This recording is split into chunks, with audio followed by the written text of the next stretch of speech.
আসসালামু আলাইকুম, মিস্টার টিউবিডি চ্যানেলের পক্ষ থেকে আপনাকে স্বাগতম। অনার্স প্রথম রিলিজ স্লিপ আবেদনের রেজাল্ট কবে প্রকাশিত হতে পারে, তো সেটি নিয়ে আজকের ভিডিও। তো এই ভিডিও থেকে জানতে পারবেন যারা প্রথম রিলিজ স্লিপে আবেদন করেছেন রেজাল্ট কবে দিবে, তো সেই সম্পর্কে কিন্তু এই ভিডিও থেকে বিস্তারিত জানতে পারবেন। তো রিলিজ স্লিপের আবেদন প্রক্রিয়া কিন্তু শেষ হয়েছে, আপনারা সবাই জানেন। তো এখন কিন্তু রেজাল্টের শুধু অপেক্ষায় রয়েছেন। রেজাল্ট কবে দিবে তো এটা নিয়ে আজকে আলোচনা করব। তো তার আগে আপনাদের বলে দেই যে আপনাদের রিলিজ স্লিপ সম্পর্কে যে নোটিশটি প্রকাশিত হয়েছিল, তো আমরা একটু সেটা দেখে নেব। তো দেখে নিলেই কিন্তু আমরা আইডিয়া নিতে পারবো যে কবে আমাদের এই রিলিজ স্লিপের রেজাল্টটি প্রকাশিত হতে পারে। অনার্সের রিলিজ স্লিপ সম্পর্কে একটি নোটিশ প্রকাশিত হয়েছিল। তো এই নোটিশে কিন্তু 21/5/2024 থেকে 6/6/2024 তারিখ পর্যন্ত কিন্তু আপনারা এখানে অনলাইনে আবেদন করতে পেরেছেন। তো এখন কিন্তু অনলাইন আবেদনের শেষ। তো এখন শুধু রেজাল্টের পালা। তো রেজাল্ট কবে প্রকাশিত হতে পারে এটা আপনারা জানতে চেয়েছেন। অনেকেই আমাকে কমেন্ট করেছিলেন যে ভাইয়া অনার্সের রিলিজ স্লিপের আবেদনের রেজাল্টটি কবে দিবে, তো এটা নিয়ে একটি ভিডিও দেন। জুন মাসের যে ক্যালেন্ডার রয়েছে আমরা এটা একটু দেখবো। মাসের যে ক্যালেন্ডার রয়েছে এই ক্যালেন্ডার থেকে আমরা একটু তথ্য নিব। তো ক্যালেন্ডারটি কিন্তু ওপেন হয়ে গেছে। তো দেখেন এখানে কিন্তু ক্যালেন্ডার আপনারা দেখতে পাচ্ছেন। তো এখানে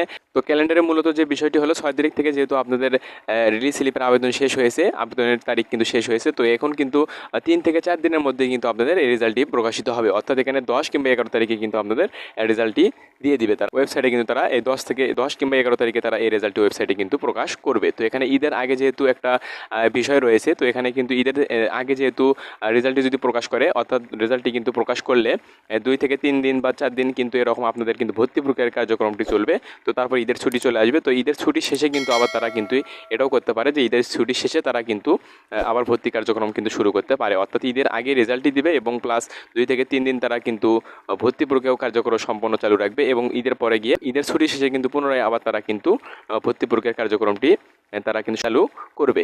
তো আরেকটা দিক হলো যে রেজাল্টটি যদি ঈদের আগে প্রকাশ করে, অর্থাৎ 10 থেকে 11 তারিখের মধ্যে যদি তারা রেজাল্টটি প্রকাশ করে, এই ভর্তি কার্যক্রম তারা যদি বাতিল রেখে তারা ঈদের পরে যদি ভর্তি প্রক্রিয়ার কার্যক্রমটি তারা চালু করে, তো এটাও কিন্তু হতে পারে। তো এখানে যেহেতু ঈদ রয়েছে, তো ঈদকে কিন্তু সামনে রেখে কিন্তু আপনাদের রিলিজ স্লিপের কিন্তু 10 থেকে 11 তারিখের মধ্যে, যেহেতু 6 তারিখে কিন্তু রিলিজ স্লিপের আবেদন শেষ হয়েছে, তো ঈদের আগে 10 কিংবা 11 তারিখে কিন্তু আপনাদের এই রিলিজ স্লিপের আবেদনের রেজাল্টটি প্রকাশ করতে পারে। তাহলে ঈদের আগে রেজাল্টটি প্রকাশ হলে আপনাদের ভর্তি প্রক্রিয়া তারা বন্ধ করে রাখতে পারে এবং ভর্তি প্রক্রিয়া কিন্তু ঈদের পরে ছুটি শেষে কিন্তু তারা ভর্তি কার্যক্রম প্রক্রিয়াটি তারা চালু করতে পারে। এমনও হতে পারে যে 10 কিংবা 11 তারিখে তারা রেজাল্টটি প্রকাশ করবে এবং 2 থেকে 3 দিন তারা ভর্তি কার্যক্রম খোলা রাখবে ঈদের আগে। তো তারপরে ঈদের ছুটি শেষে কিন্তু তারা এক ভর্তি কার্যক্রম আবার পুনরায় চালু করতে পারে, এটাও হতে পারে। তো এটা ছিল মূলত যে আপডেট। তো আরেকটা বিষয় আপনারা জানতে চেয়েছিলেন, তো রিলিজ স্লিপে আবেদনের চান্স পাওয়ার সম্ভাবনা কতটুকু, তো এটা কিন্তু আপনারা চেয়েছিলেন। তো এখানে যেহেতু রিলিজ স্লিপে আবেদনের এইবার কিন্তু আসন সংখ্যা খুবই সীমিত, তো যারা একটু বুদ্ধি খাটিয়ে যারা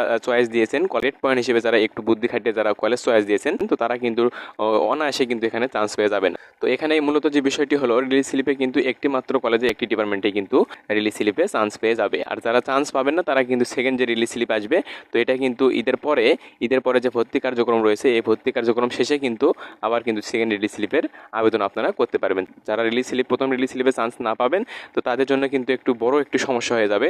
তার কারণ হলো দ্বিতীয় রিলিজ স্লিপে যদি আপনি চান্স না পান, তাহলে কিন্তু আপনার বড় কিন্তু সমস্যা হয়ে আপনার দাঁড়াবে। তো সেই ক্ষেত্রে প্রথম রিলিজ স্লিপে যারা চান্স পেয়ে যাবেন তারা তো ভর্তি হয়ে যাবেন। তো এরকম আপডেট ভিডিও পাওয়ার জন্য অবশ্যই আমাদের চ্যানেলকে সাবস্ক্রাইব করে রেখে দেবেন পরবর্তী আপডেট পাওয়ার জন্য। তো এই ছিল আজকের বিষয়, আশা করি ভালো থাকবেন।